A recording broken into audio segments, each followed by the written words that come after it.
Meaning of elitism. Elitism.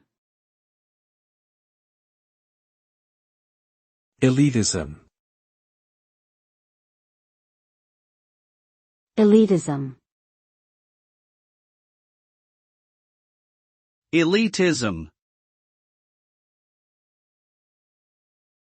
Elitism refers to the belief or attitude that some individuals or groups are inherently superior to others and that this superiority justifies their domination and exclusion from certain spheres of society or resources.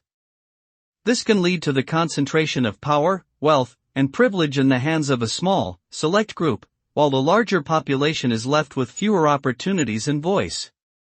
Elitism can be seen as a form of discrimination and can contribute to social inequality and unrest.